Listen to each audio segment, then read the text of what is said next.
Montenegro has a wildly underrated food scene, but only if you know what to order. We spend weeks eating our way through the entire country to find the best food.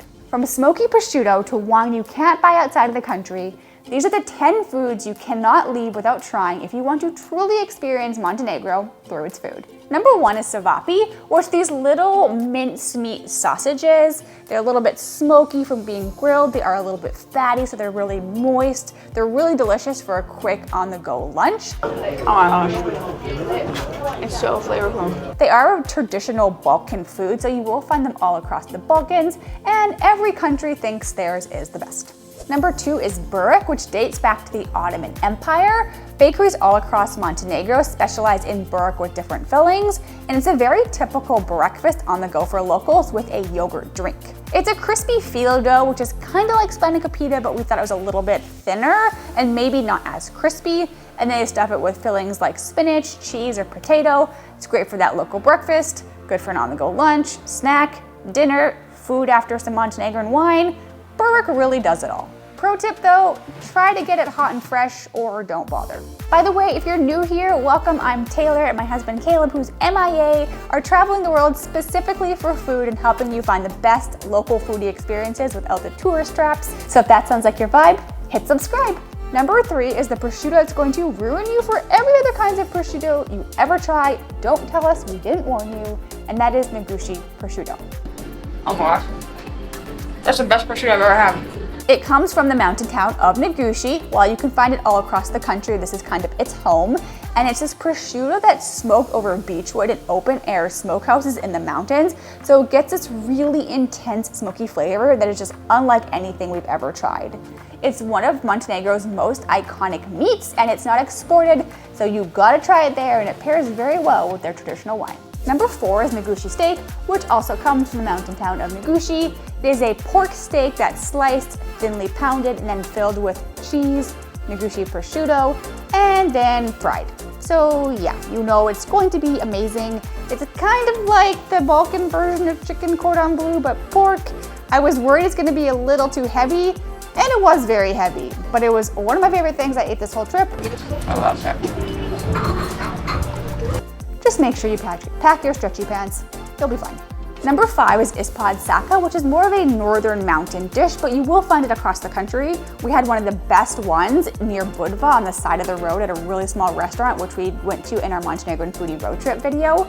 This is traditionally lamb or goat, cooked with potatoes under a big kind of bell, like metal structure, and then covered with coals. It has its roots in Montenegrin village life, and it's more used for ceremonies, weddings, kind of big festivals. This is kind of one of those things we felt like you could really taste the tradition and the history of Montenegro on a plate. Number 6 is seafood, but more specifically mussels in buzara, which is mussels in this really light, super flavorful white wine garlicky sauce. You will find this all across the Balkans, but it's very traditional, very common in Montenegro. It's probably one of our favorite things to eat for a really light lunch, especially if you're at a seaside town like Budva or Kotor. Number 7 is kolazin cheese, which is a very unique cow's milk cheese that's kind of layered upon itself. It's a little bit milky, sour flavor. It's wildly underrated. It's got a protected status. Delicious. It's traditionally from the mountains, and it is a little bit hard to find outside of the mountain regions, but we found a lot of it at the big market in Budva. We tried it there. You have to try it because you cannot get it anywhere outside of Montenegro. And 8 is Paras cake, which you have to go to the adorable little town of Paras to try. Unlike other cakes, it's not like light and fluffy. It's made of almond flour, so it's like very dense and kind of crumbly. And then it's soaked with maraschino cherry. Look here, I know. So good, which pairs so well with a morning cup of coffee because you're on vacation, so you can have boozy cake for breakfast, it's okay. And it's traditionally served with a little scoop of like ice cream or gelato on the side. It's a carb bomb, it's a sugar bomb, it's a delicious bomb. Number 9 is prianica, which are kind of like Montenegrin beignets. It's a piece of dough that they deep fry so it puffs up, and then it's hollow on the inside and traditionally filled with cheese, jam, honey, whatever you want.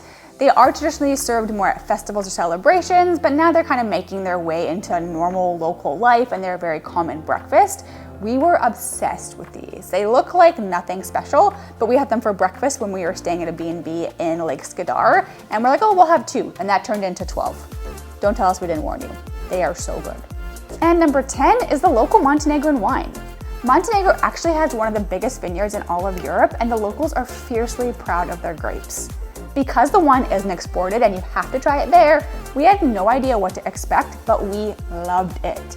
You can get local wine all across the country. You can go to the Canobas. You can also visit the wineries like we did to try it.